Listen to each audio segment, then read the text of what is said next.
Thank you. Praise the Lord, Father. Praise the Lord, Jesus. We give you all the glory, Lord Jesus. We give you all the glory. Hallelujah, Lord Jesus. We give you all the glory, Jesus. Hallelujah.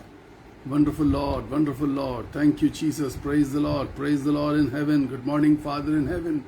Good morning, Father in heaven. Hallelujah. Good morning, Father in heaven. Good morning, Father in heaven. Hallelujah. Good morning, Father in heaven. Hallelujah. Praise the Lord Jesus, praise the Lord, hallelujah, hallelujah, hallelujah.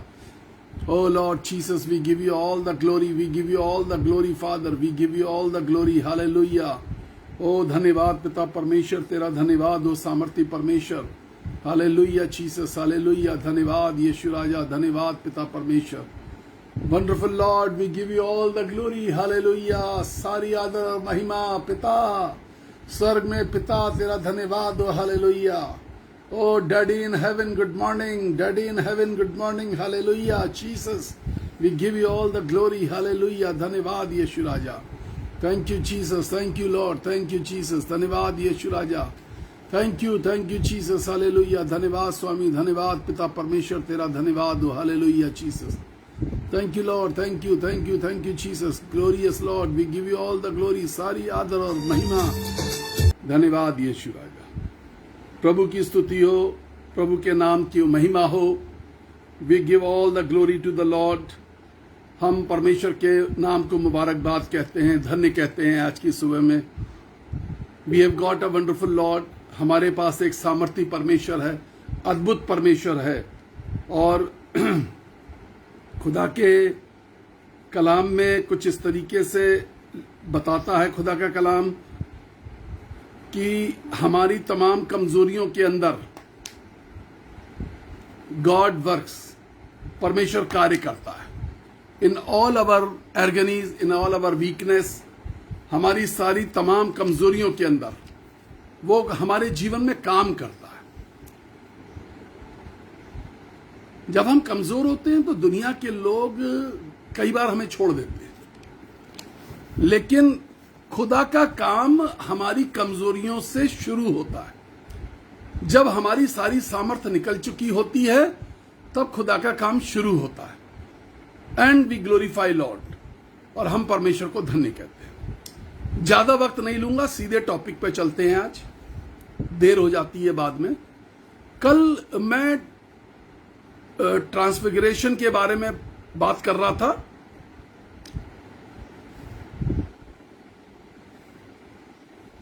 चौथा दिन स्वर्गिक मन्ना के अंदर, यह चौथा दिन है उस course का जिसका नाम है मेकिंग ऑफ क्रिश्चियन लाइफ. मसीह जीवन के निर्माण का चौथा दिन है. 40 दिन का कोर्स है ये.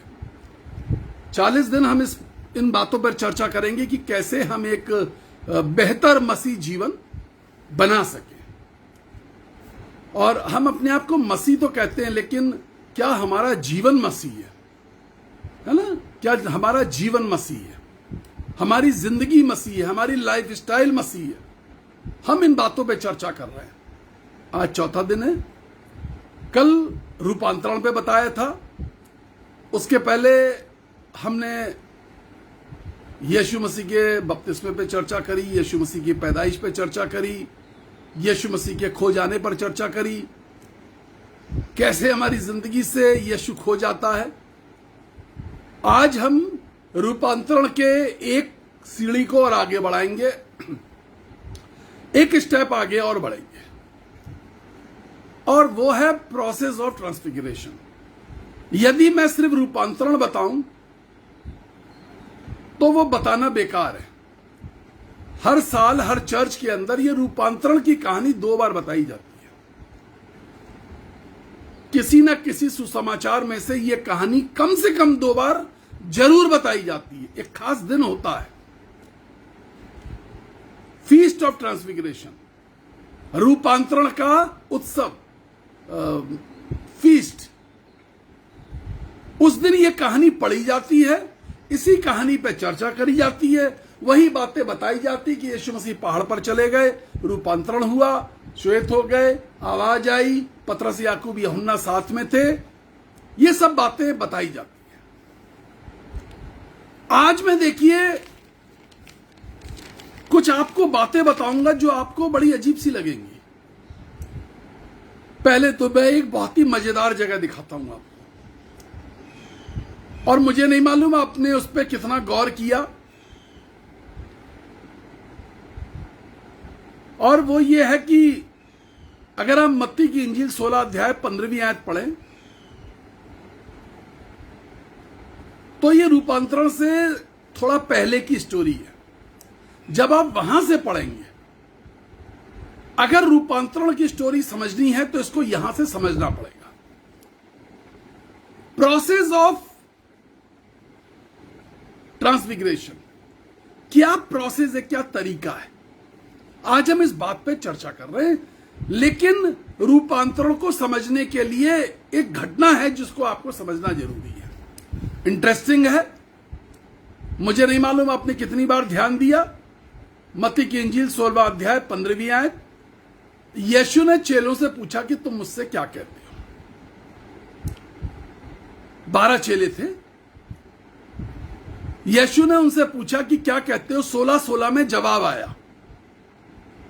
उसके बाद मत्ती 16, 17, 18, 19, यहां तक सब कुछ स्क्रीन पे डाल दिया जाए। आराम आराम से मैं समझाऊंगा, आप इसको आराम आराम से समझने की कोशिश करिए। 16-15 में पूछा गया, 16 से लेकर 19 तक स्क्रीन पे डाल के शांति से सुना जाए। पूछा गया कि लोग मुझे क्या कहते हैं। जवाब आता है, अकेला आदमी है जो जवाब देता है। चेले 12 हैं, अकेला आदमी है जो जवाब दे रहा है, और उसका नाम पतरस है। पतरस ने कहा कि तू जीवते परमेश्वर का पुत्र मसीह है। यीशु ने फौरन बोला, इधर जवाब आया, उधर यीशु ने फौरन उसको क्या बोला। यीशु ने बोला, हे शमौन पतरस, योना के पुत्र, तू धन्य है, क्योंकि मांस और लहू से नहीं, मेरे पिता ने जो स्वर्ग में है ये बात तुझ पर प्रकट करी है। अब आगे इस बात को बड़े ध्यान से समझिएगा। और मैं भी तुझसे कहता हूं कि तू पतरस है, और मैं इस पत्थर पर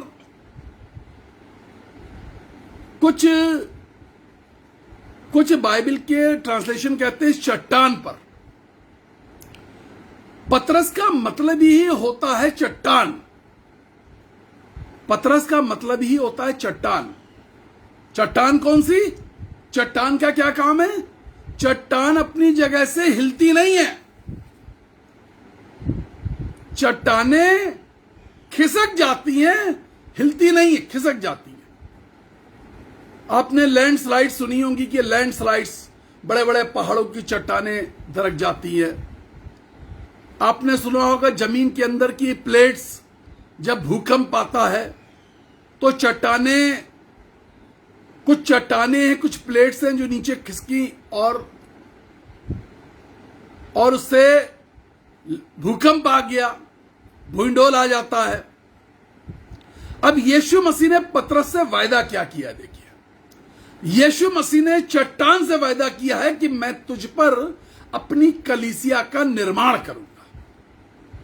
किस भरोसे के साथ किया है? आज इस बात को समझने की कोशिश करिएगा। भरोसा क्या है? भरोसा यह है कि तू चट्टान है और तू खिसकने वालों में से नहीं है। यह उस समय तक यीशु का भरोसा था कि तू चट्टान है और तू खिसकेगा नहीं, तू हिलेगा डुलेगा नहीं, तेरा विश्वास अटल रहेगा, क्योंकि तूने ये बात मान ली है कि तू मसीह है और परमेश्वर का पुत्र है। और मैं तुझ पे भरोसा कर रहा हूं। परमेश्वर ने स्वर्गिक मन्ना में बैठे हुए लोगों भरोसा किया है तुम पर। तुम्हारे ऊपर परमेश्वर ने भरोसा किया है। तुमने भरोसा किया या नहीं किया मुझे नहीं मालूम, लेकिन तुम्हारे ऊपर परमेश्वर ने भरोसा किया, और भरोसा तुम पर जरूर किया परमेश्वर ने, क्योंकि तुम्हारे अंदर परमेश्वर ने थोड़ा बहुत भरोसा, थोड़ा बहुत विश्वास, कुछ देखा है। तुम्हारे अंदर कोई खूबसूरती देखी है परमेश्वर ने, विश्वास की खूबसूरती देखी है तुम्हारे अंदर, कहीं ईमान को देखा है, कहीं तुम्हारे फेथ को देखा है। इसलिए परमेश्वर ने तुम पर भरोसा किया। पतरस के अंदर कुछ देखा था और यीशु मसीह ने कहा भरोसा कर लिया। क्या भरोसा किया? कि मैं कलीसिया बनाऊंगा और नरक के फाटक उस पर प्रबल ना होंगे, नरक के फाटक उस पर प्रबल ना होंगे। मैं तुझे स्वर्ग का राज्य की कुंजियां दूंगा। देखिए कितने वायदे कर दिए। कलीसिया तेरे ऊपर, कलीसिया भी ऐसी जिस पर नरक का सताव नहीं आएगा। ए छोटे झुंड, स्वर्गिक मन्ना के झुंड, तुम्हारे ऊपर परमेश्वर का वायदा है। आज की सुबह आप लिख लीजिए और अपने दाहिने हाथ को शान के साथ दिल पे रखिए और कहिए मैं उस झुंड का हिस्सा हूं, मैं उस छोटे से झुंड का हिस्सा हूं जिस पर नरक का सताव नहीं आएगा। लेकिन कुछ बातें आपको सोचनी पड़ेंगी जो आज मैं आपको बताने जा रहा हूं। आगे यीशु मसीह ने क्या कहा? मैं तुझे स्वर्ग के राज्य की कुंजियां दे दूंगा। मैंने अभी आपको 2-3 दिन पहले बताया था कि स्वर्ग के गेट को खोलने और बंद करने की जिम्मेदारी स्वर्ग में पतरस के पास है। जब मैं स्वर्ग में जाता हूं तो मैं देखता हूं पतरस के पास ये जिम्मेदारी है। और ये जिम्मेदारी परमेश्वर ने जमीन पर रहते हुए पतरस को ऐसे सौंप दी थी कि कुंजी, स्वर्ग के गेट की कुंजी, चाबी, कीज तेरे हाथों में है। और जब तू खोलेगा, जब मैं बताऊंगा तब तू गेट को खोलना, जब मैं बताऊंगा तब तू गेट को बंद कर देना। और जिसके लिए मैं बताऊंगा गेट को खोलना, और जिसके लिए मैं बताऊंगा गेट को बंद कर देना। तो स्वर्ग के राज्य की कुंजियों का गुच्छा भी पतरस के पास है। और जो कुछ, देखिए कितने वायदे कर दिए। कलीसिया बनाऊंगा, क्योंकि तू चट्टान ठहरा है मेरी नजर में, तेरा विश्वास चट्टान ठहरा है, तेरा विश्वास अटल ठहरा है, इसलिए मैं तेरे ऊपर कलीसिया का निर्माण करूंगा। मैंने क्या कहा? आपके घर में एक छोटी कलीसिया है।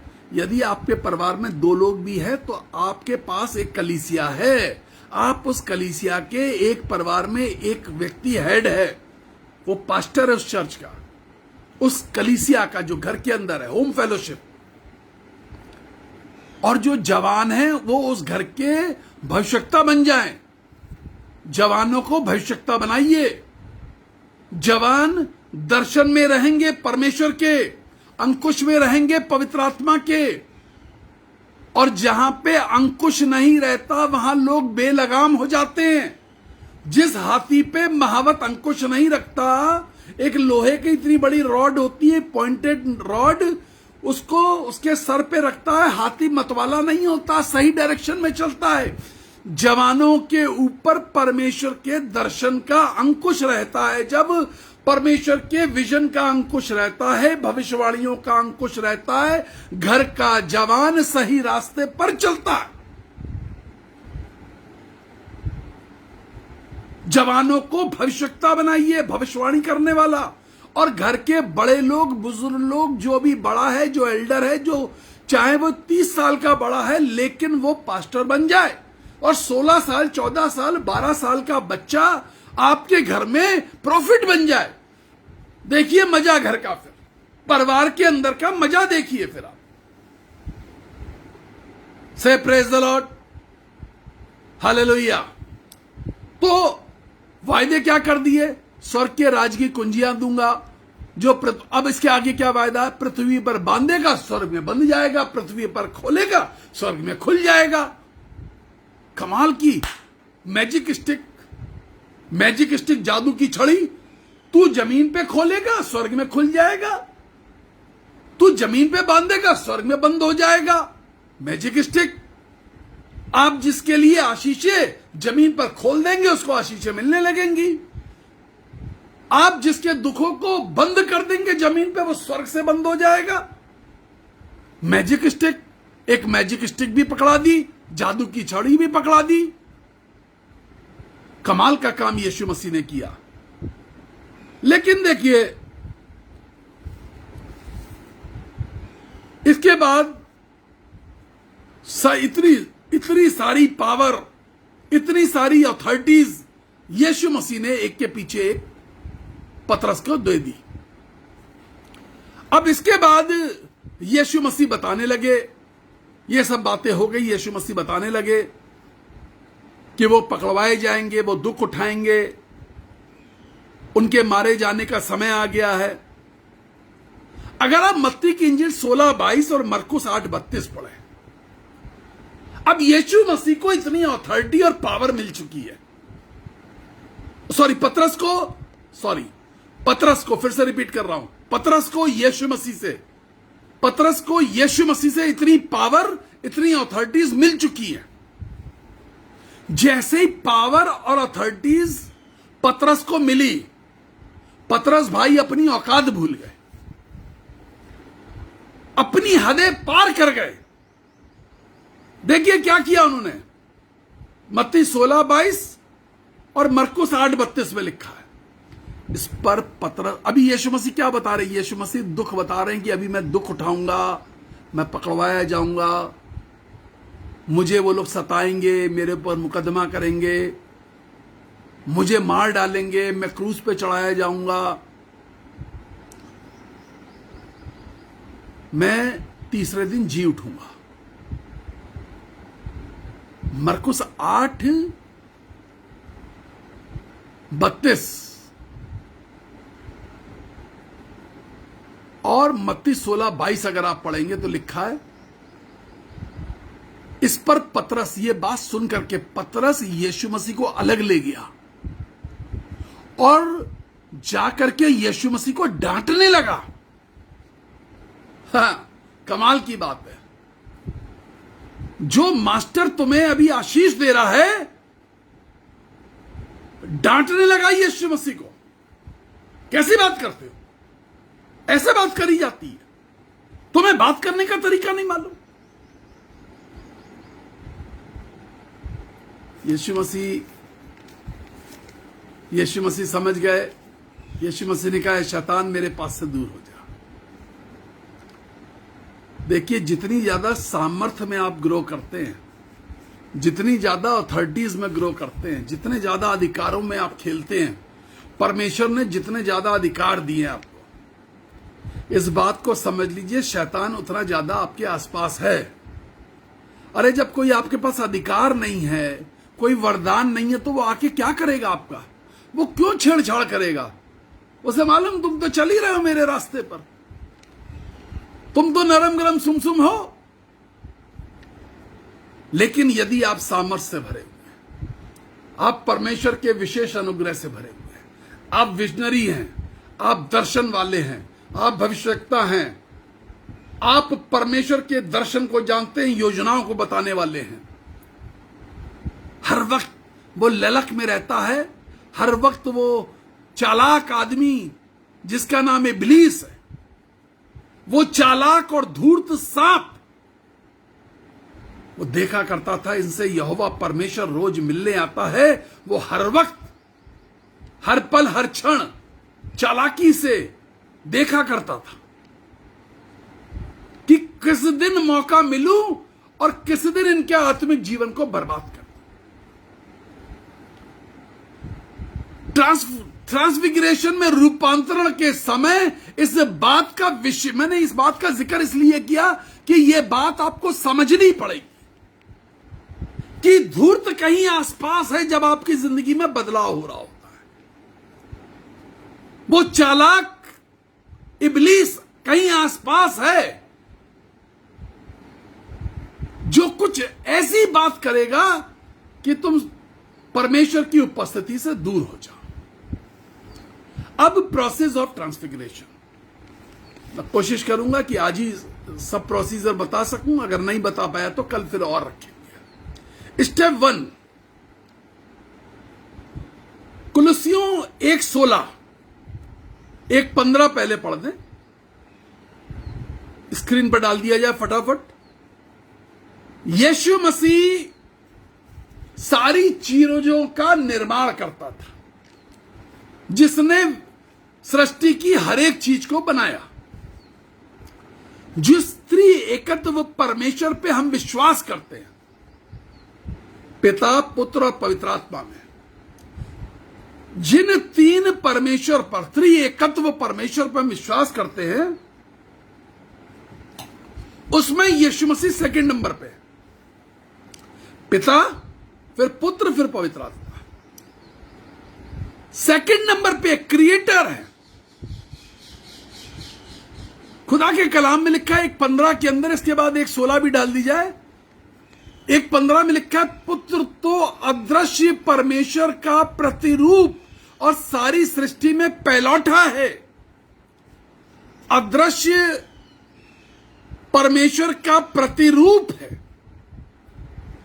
कुलुस्सियों 1:16 में लिखा है, यीशु के द्वारा सारी वस्तुओं की सृष्टि हुई, स्वर्ग की, पृथ्वी की, देखी अनदेखी, सिंहासन, प्रभुताएं, प्रधानता, सारे अधिकार, सारे वस्तुएं उसी के द्वारा, उसी के लिए सृजी गई। उसी के द्वारा और उसी के लिए सृजी गई। पूरे सृष्टि के अंदर हम अपने प्लेनेट अर्थ से, हम इस पृथ्वी पर से जिस पे हम रहते हैं, हमें सिर्फ एक सूरज दिखाई देता है, और कहा जाता कई लाख डिग्री टेम्परेचर है उसका। हमें एक सूरज दिखाई देता है, उसने कई करोड़ सूरज बनाए। इस सारी सृष्टि के अंदर कई करोड़ सूरज बनाने वाला, कैसी कितनी ज्यादा मिल्की वेज बनाने वाला, कितने सिंहासनों का प्रभु, कितने राजाओं का प्रभुत्व करने वाला, कितनी दैविक शक्तियों का प्रभुत्व करने वाला, जिसके हाथ में परमेश्वर ने सारे अधिकार दिए हैं। खुदा के कलाम में लिखा है, अगर आप फिलिपियों की पत्री पढ़ें, दूसरा अध्याय और 7वीं आयत, तो लिखा है, ही एम्प्टीड हिमसेल्फ, उसने अपने आप को खाली कर दिया। सारी प्रभुता थी, सृष्टि का रचनेकार था, पिता के बाद पुत्र का नंबर था, त्रिएकत्व में दूसरा परमेश्वर था, सारी अथॉरिटीज का मालिक था। जबकि परमेश्वर की क्या मर्जी थी, 1:19 के अंदर लिखा है, कुलुस्सियों 1:19 में, क्योंकि पिता की प्रसन्नता इसी में है कि उसमें सारी परिपूर्णता वास करे। पिता की प्रसन्नता इसमें है कि उसमें सारी परिपूर्णता वास करे। तो पहली चीज क्या है, ही एम्प्टीड हिमसेल्फ, उसने अपने आप को, वो था, वो परमेश्वर के वश में रखने की वस्तु, वो परमेश्वर के तुल्य था, सेकंड नंबर पे था। गॉड द सन था, परमेश्वर का पुत्र था, परमेश्वर था, लेकिन परमेश्वर के स्वरूप में अपने आप को रखने की वस्तु नहीं समझा। दूसरी चीज, अपने आप को शून्य कर दिया, खाली कर दिया। ही एम्प्टीड हिमसेल्फ, खाली करना। किस दिन खाली किया यीशु मसीह ने? क्या गसमनी के बाग में यीशु मसीह ने खाली किया? जिस दिन बैतलहम की चरनी में एक बड़ी चुनौती के बीच में यीशु मसीह पैदा हुआ। राज सिंहासन पे स्वर्ग के बैठने वाला परमेश्वर का बेटा अपने आप को खाली करके चरनी की चुनौतियों में पैदा होने आ गया। जमीन पर रहने वाली एक अति साधारण लेकिन एक खरी स्त्री के गर्भ में आ गया। खाली करना पहली बात है। परमेश्वर के स्वरूप में था, अपने स्वरूप को खत्म कर दिया। मैं क्या हूं? ट्रांसफिगरेशन, रूपांतरण का पहला तरीका क्या है? मैं क्या हूं, इसको भुलाना पड़ेगा। मैं क्या हूं, मैं किसका बेटा हूं, कितनी संपत्ति का मालिक हूं, मैं कौन हूं, मैं किस पोजीशन पे हूं। You have to deny yourself. दूसरी चीज अपने आप को खाली करना। स्टेप 2 इज, पहली चीज denial of your self. Step 1 क्या है? रूपांतरण का स्टेप 1 है डिनाइल ऑफ योर सेल्फ। अपने आप को भुला देना, मैं कौन हूं। यीशु ने परमेश्वर का स्वरूप था लेकिन भुला दिया। सारी प्रधानताएं उसकी थी, भुला दी। निर्माणकर्ता जगत का भुला दिया। मेरी आवाज से रोशनी हुई थी, भुला दिया। मैं क्या हूं। दूसरी चीज, खाली कर दिया। खाली कर दिया अपने आप को।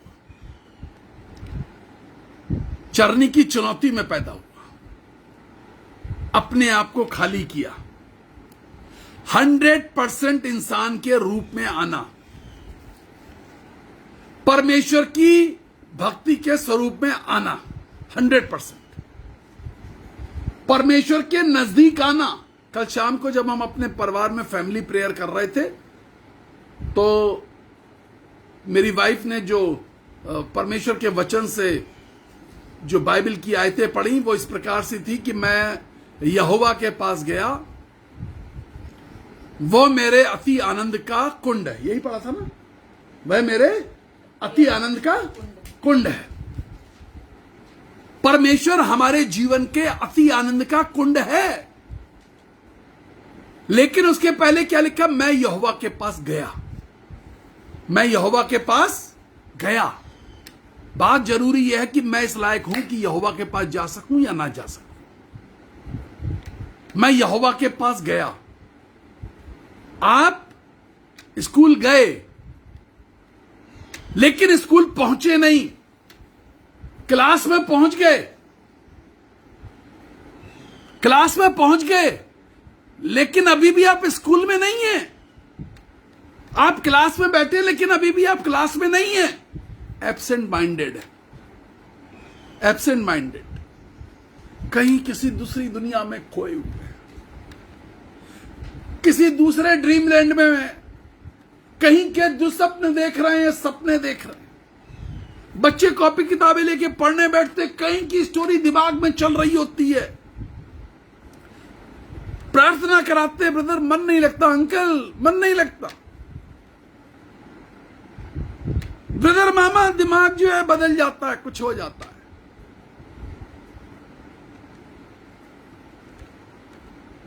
मन जो है भटक जाता है, कहीं दूसरी दिमाग कहीं और सोचने लगता है।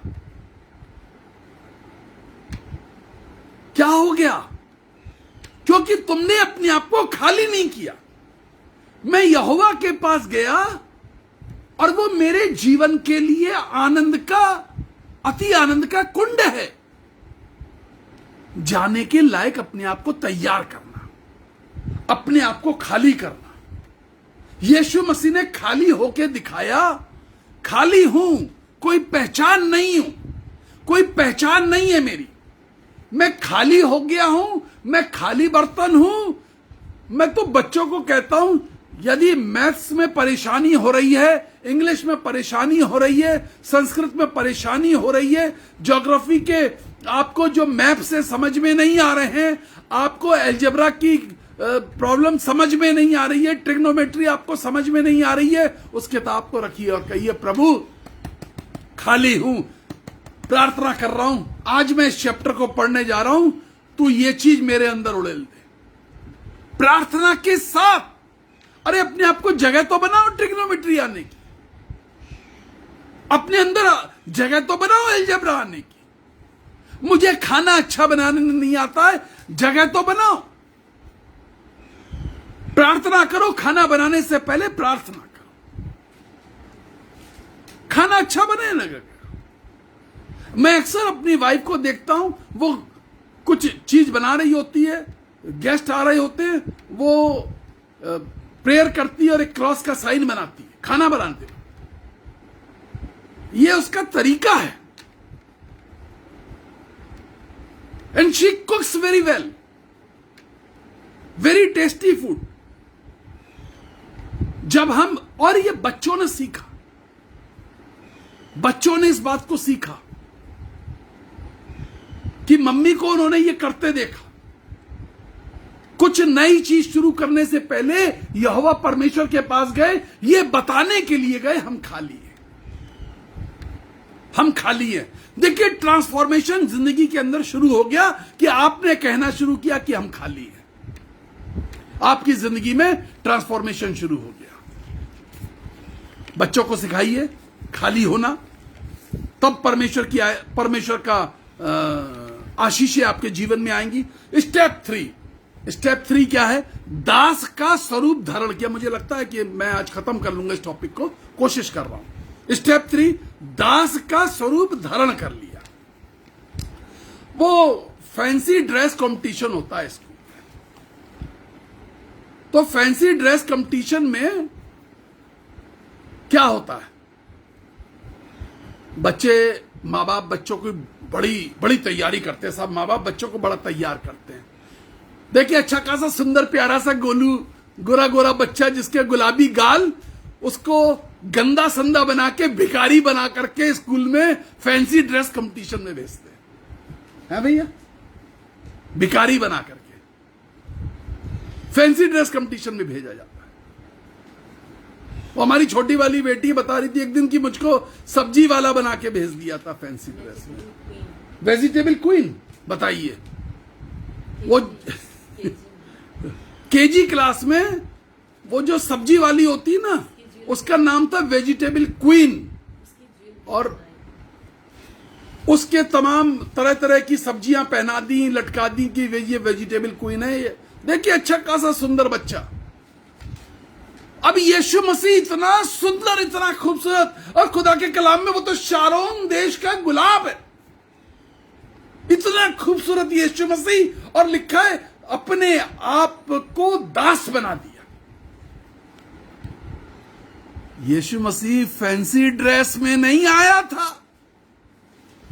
यीशु मसीह फैंसी ड्रेस में नहीं आया था। ऐसा नहीं कि फटे चीथड़े से कपड़े पहन लिए, कोई ड्रेस पहन ली। वो स्लेव्स की ड्रेस हुआ करती थी, जो बंधुए मजदूर थे उनकी ड्रेस हुआ करती थी। उनकी ड्रेस से और हाथ पे लगी हुई स्टैम्प से पता चल जाता था ये किस देश का बंधुआ मजदूर है। यीशु मसीह ने यह काम नहीं किया। फैंसी ड्रेस कंपटीशन में नहीं था यीशु मसीह। हम पता क्या करते हैं? हम व्यवहार करते हैं फैंसी ड्रेस जैसा। Hallelujah, praise the Lord sister, praise the Lord, जय मसीह की। फैंसी ड्रेस वाला नो, हम फैंसी ड्रेस में नहीं है। यीशु मसीह के साथ चलने के लिए यीशु मसीह ने करके जो दिखाया वो ये था कि अपने आप को शून्य कर दिया, अपने आप को दास का स्वरूप धारण किया। दास का स्वरूप कर्मों से और अपने विश्वास से। देखिए यीशु मसीह के पास घर नहीं था, अपना कोई घर नहीं था। अब एक दिन यीशु मसीह की सवारी की जरूरत पड़ी, तो यीशु मसीह के पास अपना कोई घोड़ा खच्चर नहीं था। यीशु मसीह ने एक गधे के बच्चे को उधार मांगा, कहा कि जाओ भाई गांव के लोगों के पास जाओ और मांग लाओ जाके, आज मुझे यरूशलेम में जाना है, आज मुझे यरूशलेम में जाना है। अपना घर नहीं है, अपनी कोई सवारी नहीं है। और जब लास्ट सपर, अंतिम फसह, वो जो अंतिम भोज था यीशु मसीह का चेलों के साथ, उसके लिए यीशु मसीह के पास जगह नहीं थी। उसने कहा सामने के नगर में जाओ, कस्बे में जाओ, वहां पे एक व्यक्ति मिलेगा जिसके सर पे मटका होगा, उसके पास जाना और उसको कहना कि भाई थोड़ी देर के लिए अपना कमरा दे दो, हमारा जो प्रभु है, हमारा जो गुरु है, वो वहां पे भोज करना चाहता है। कुछ भी नहीं था। कौन था ये जिसके पास कुछ नहीं था? ये वो था जिसने अंधेरे को अपनी एक आवाज में, अंधेरे से कहा रोशनी हो जा। तो अंधेरे ये नहीं कहा कि मैं 1.5 करोड़ साल पुराना अंधेरा हूं। क्या मैं तेरी आवाज से रोशनी हो जाऊंगा? देखिए, आपके घर में रात के अंधेरे में कितने भी घंटे से लाइट गई हो, आप सिर्फ एक कैंडल जला दीजिए, एक मोमबत्ती जला दीजिए। अंधेरा कभी भी ये नहीं कहता कि मैं कितना गहरा हूं और कितना पुराना हूं। अंधेरे को रोशनी में बदलना पड़ता है। यीशु मसीह वो ज्योति था जो अंधकार को फाड़ के रोशनी बनाना जानता था, लेकिन दास का रूप धारण कर लिया। दास का रूप धारण कर लिया। अपने अहम को, अपनी प्रभुता को, अपनी ऑथोरिटी को, अपने सब कुछ को उसने खत्म कर दिया। उसने सब कुछ खत्म कर दिया, दास का रूप धारण किया। मनुष्य की समानता में बन गया। मनुष्य की समानता। देखिए, जब अदन की वाटिका में परमेश्वर ने मनुष्य को बनाया तो परमेश्वर ने क्या कहा? परमेश्वर ने कहा आओ हम इसको अपनी स्वरूप और समानता में बनाएं। लेकिन यीशु मसीह के लिए यशाया नबी ने क्या लिखा?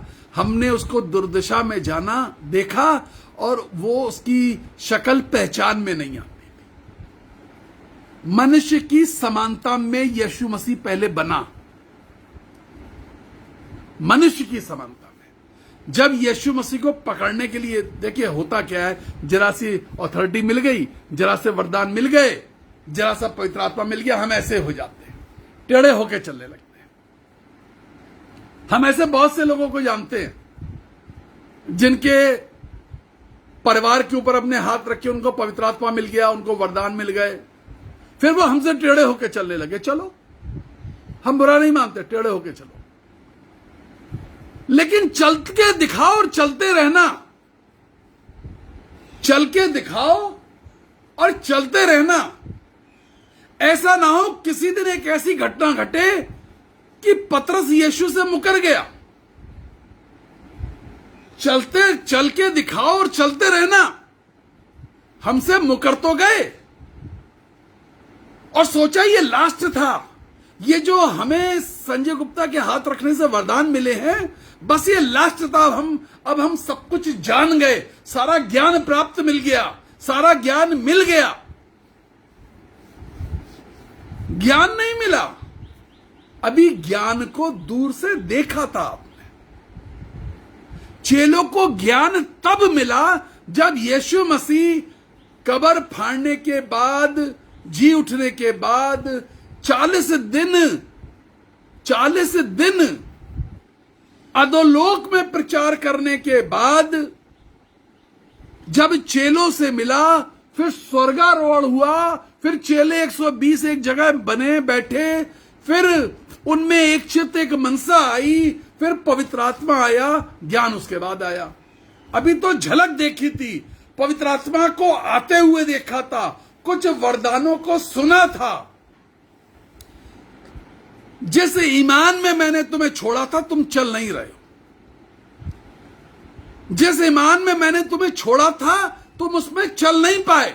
और पौलुस ने कई कलीसिया को ये बातें लिखी कि जब मैं तुम्हारे पास आऊं तो तुमको वैसा पाऊं जैसा मैंने तुम्हें छोड़ा था, वरन उससे थोड़ा बड़ा हुआ पाऊं। ऐसा ना हो कि मुझे तुम्हारे साथ सख्ती करनी पड़े। तो उस जिस ईमान में मैंने तुम्हें छोड़ा था तुम चल नहीं रहे। तुमको जरा सा मिला, उनको जरा सा मिला, वो यीशु से मुकर गए। अथॉरिटी मिलते ही पतरस मुकर गया, झड़कने लगा, टेढ़ा मुंह करने लगा, किनारे खींच के ले गया। रौब दिखाने लगा। पतरस यीशु मसीह पे रौब दिखा रहा है, यीशु को झड़क रहा है। थोड़ा सा कुछ आया, लोगों ने कहा अब हमारे पास भी 9 वरदान है, अब हमसे बात मत करना, अब हमारे पास भी रख लो वरदान, रख लो वरदान अपने पास, लेकिन बने रहना 9 वरदानों में। वो चीजें तुम्हारी जिंदगी में दिखाई दे, वो फल, तुम ढेर सा फल लाओ, तुम ढेर सा फल लाओ। जब कोई मेरे साथ ये हरकतें करता, मैं कहता हूं भैया अच्छे रहो, खुश रहो, जहां रहो खुश रहो, और बहुत ढेर सारा फल लेके आना। वरदान जो है अगर तुमने मिट्टी के अंदर दबा दिए तो सजा के भागीदार हो जाओ। ये परमेश्वर के वरदान है ना। मिट्टी में दबा दिए, मिट्टी में दबा दिए, सजा के भागीदार हो जाओ। तो पतरस मुकर गया। यीशु मसीह ने मनुष्य का रूप धारण किया। वो मनुष्य जो बिगड़ गया था, रूप धारण किया कि अब मैं तुम्हारे जैसा दिख करके फिर तुम्हें बदलूंगा।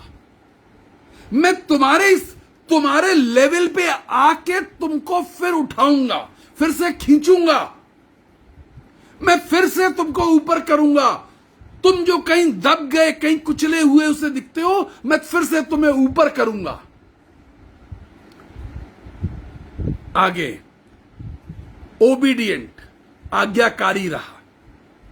स्टेप 5 फिलिपियों की पत्री से ही पढ़ रहा हूं जो कल बताई थी। स्टेप 5 क्या है? फिलिपियो 2, 5, 6, 7, 8। आगे क्या है? आज्ञाकारी रहा। देखिए, आज्ञाकारी रह सकता है कोई व्यक्ति, आपका आज्ञाकारी हो सकता है। मौत तक आज्ञाकारी रहा, मृत्यु तक। बाइबल क्या बताती है? उसने मृत्यु सह ली। लेकिन कोई व्यक्ति आप कहे मर जाओ, तुम्हें मेरे लिए मरना पड़ेगा, वो कहता अच्छा मैं मर जाऊंगा, वहां तक हो सकता है मान जाए। लेकिन पता है यीशु मसीह से क्या कहा गया?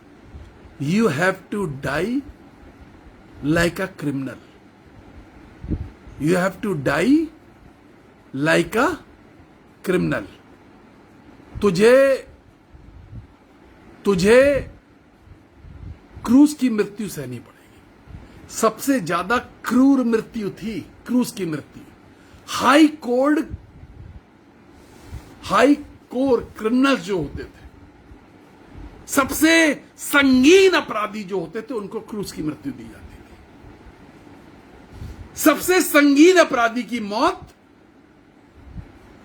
जब कभी किसी के घर वाले को फांसी की सजा हो जाए या जेल की सजा हो जाए, चाहे 3 महीने की जेल की सजा हो जाए, या बिना टिकट यात्रा करने पकड़ा जाए और सबको, आपके परिवार के लोगों को, आपके रिश्तेदारों को, मोहल्ले के लोगों को पता चल जाए कि भाई ट्रेन पे चेकिंग हुई थी और ये बिना टिकट पकड़ा गया, कितनी बेइज्जती महसूस होती है, कितनी बेइज्जती महसूस होती है कि ट्रेन पर बिना टिकट यात्रा करते हुए पकड़ा गया। किसी की पॉकेट मारते आप पकड़े गए और पूरे शहर को पता चल गया, जेब कतरा करते वक्त कितनी बेइज्जती महसूस होती है। यीशु मसीह को क्रूस की मृत्यु, हार्ड कोर क्रिमिनल,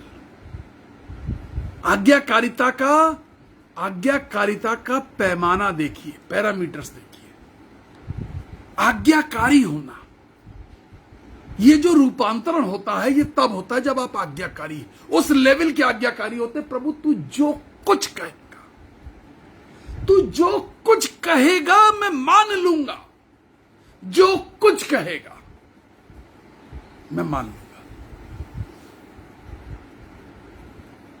जब मैं कितनी बार ये किस्सा बता चुका हूं और मैं भूलता नहीं हूं, बड़ा जिंदगी की इतनी बड़ी गवाही है। जब मेरी बड़ी बेटी छोटी सी थी, बिल्कुल छोटी सी, और उसको 3 घंटे में करीब 60-65 लूज मोशन हो गए, बेहोशी की सी अवस्था में थी, और हमारी जेब में एक पैसा नहीं था कि हम डॉक्टर के पास उसे ले जा सके उसका इलाज कराने के लिए। एक डॉक्टर था, बिल्कुल वो एक छोटी सी जगह में बैठता था, वो 6 रुपए में 3 दिन की दवा देता था। उस समय में 6 रुपए नहीं थे, ₹2 नहीं थे कि एक दिन की दवा ले आए, और बच्चे को ऐसे गोद में लिए हुए थे, आंख में आंसू थे, रो रहे थे और प्रार्थना कर रहे थे, और बच्चा बेहोशी की सी अवस्था में पड़ा हुआ था। लेकिन जेब में दिल्ली जाने का ट्रेन का टिकट था, कन्वेंशन बोलने जाना था। मैंने प्रभु से पूछा, प्रभु तू क्या चाहता है? प्रभु ने कहा तुझे जाना होगा। मैंने जैसे ही उस आवाज को सुना, मैंने अपने बच्चे को बिस्तर पे रखा और मैंने हाथ जोड़े परमेश्वर के, और मैंने कहा प्रभु ये बच्चा तूने दिया था, मुझे ऐसा लगता है तू इस बच्चे को वापस लेना चाहता है। मुझे ऐसा लगता है कि तू नहीं चाहता कि जब ये बच्चा दुनिया छोड़े तो मैं उस दुख को देख पाऊं। तू मुझसे कह रहा चला जा, तो मैं तेरी बात को मान के जाने को तैयार हूं। और मैं चला गया। जब मैं उस कन्वेंशन को बोलने के लिए पहुंचा तो मुझे पता चला कि यमुना नदी में बाढ़ आई हुई है और डायरिया और कॉलरा के सैकड़ों संख्या में बच्चे बीमार, जैसा मेरे बच्चे का स्वरूप था उसी अवस्था में मेरे पास प्रार्थना के लिए लाए गए। जिस बच्चे के सर पे हाथ रखता था वो बच्चा आंख खोल देता था, उसमें जीवन लौट रहा था। सैकड़ों बच्चों का जीवन लौट आया। बहुत रात में, हमारे घर में फोन नहीं था, हमारे पड़ोस में फोन था। बहुत रात में हमने वहां पे फोन किया अगले दिन, ये जानने के लिए कि बच्चे का क्या हाल है। उन्होंने बताया अरे तुम गए, तुम्हारे जाने के बाद तो वो बिल्कुल सही थी, खेल रही थी। आज्ञाकारी, घोर घोर दुख की अवस्था में आज्ञाकारी होना। जब जेब में थोड़े से पैसे होते थे और परमेश्वर कहता था ये सारे पैसे जेब में दान चर्च के अंदर डाल दो, और चर्च हमारा करीब 14-15 किलोमीटर था घर से, और हमें पैदल जाना होता था। सब कुछ डाल करके, कुछ भी नहीं था। एक बाइबल के सहारे चल रहे थे, खुदा के कलाम के सहारे चल रहे थे, और खुदा की आवाज के सहारे चल रहे थे। आज भी खुदा के कलाम के सहारे और खुदा की आवाज के सहारे चल रहे हैं। वो जो कुछ कहता गया बोलो, सिर्फ पैसा नहीं, जीवन का सब कुछ। जब परिवार में बच्चे का जन्मदिन, और कहीं दूर दूसरे प्रदेश में मैं बैठा हुआ, कहीं पावर मिनिस्ट्री सेमिनार, कभी कन्वेंशन, कभी क्रूसेड, कभी हीलिंग क्रूसेड, मन करता था बच्चे का बर्थडे इस महीने में मैं घर पे रहूं। ऐसे सालों साल बीत गए, किसी खुशी के अवसर पे घर पे नहीं रह पाए। परमेश्वर की योजना थी, परमेश्वर की मर्जी थी कि हम ये क्रूस उठाएं, ये क्रूस हम उठाएं, हम परमेश्वर की मर्जी का क्रूस उठाएं। रूपांतरण का ये प्रोसीजर है, क्रूस उठाना पड़ेगा। रूपांतरण का प्रोसीजर है आज्ञाकारिता के साथ, खामोशी के साथ, बिना सवाल जवाब किए क्रूस उठाना पड़ेगा। आइए हम प्रार्थना करें। Thank you Jesus. प्रभु यीशु मसीह, तमाम बीमारों के लिए भी अभी हम प्रार्थना करते हैं।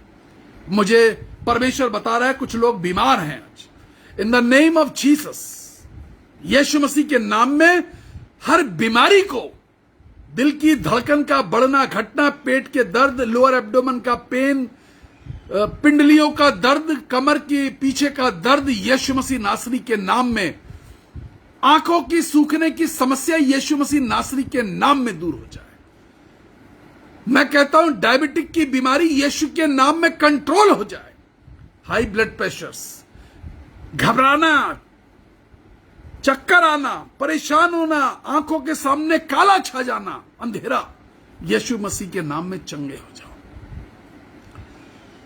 पिता परमेश्वर, आपसे प्रार्थना करते हैं, विनती करते हैं, दया कीजिए, अनुग्रह करिए, अनुग्रह करिए स्वामी, अनुग्रह करिए। ट्रांसग्रेशन, रूपांतरण का ये जो प्रोसीजर स्टेप बाय स्टेप बताया है, ये पिता परमेश्वर इनके जीवन में कार्य कर सके, यीशु के नाम में। मे गॉड ब्लेस यू, परमेश्वर आपको आशीष दे। हम इंतजार करते हैं आपके फोन का। आप प्रार्थना करने के लिए फोन करवा सकते हैं 9411958464 और 9997730585। आप, यह हमारा व्हाट्सएप नंबर है जिस पे आप मैसेज लिख सकते हैं, प्रार्थना करा सकते हैं। बीज बोने के लिए अकाउंट नंबर मांग सकते हैं। हमारा जो नंबर 8464 लास्ट में है, 9411958464, उस पे गूगल पे और फोन पे की सुविधा उपलब्ध है। कल मैंने आपसे एक अपील करी थी कि हम प्रार्थना करिए कि हम एक संग यूट्यूब पर और फेसबुक पर लाइव जा सकें। हो सकता है कि फेसबुक जो है कुछ समय बाद प्रॉब्लम क्रिएट करे और हिंदुस्तान में से फेसबुक को हटना पड़े, तो हम यूट्यूब पर उससे पहले जाना चाहते हैं। लेकिन हम बहुत सारे गैजेट्स खरीदना चाहते हैं और उन सब चीजों के लिए हमने बहुत सस्ते वाले भी जो पता किए वो करीब 3 लाख के आसपास हैं, 3 या और थोड़े से ज्यादा। लेकिन हमें इतने धन की जरूरत है। आप बीज बोइए। हम यूट्यूब पर और फेसबुक पर दोनों पर एक संग जा सकें और दुनिया के बहुत सारे मुल्कों तक, बहुत सारे लोगों को जोड़ सके। परमेश्वर आपको आशीष दे। आप प्रार्थना करें इस बात की, अगर अगुवाई करता है तो कुछ बीज बोएं, प्रार्थना करें कि परमेश्वर ऐसे लोगों को खड़ा करे जो मदद कर सके। गॉड ब्लेस यू, परमेश्वर आशीष दे। खुश रहें। वी लव यू, हम प्यार करते हैं आपसे।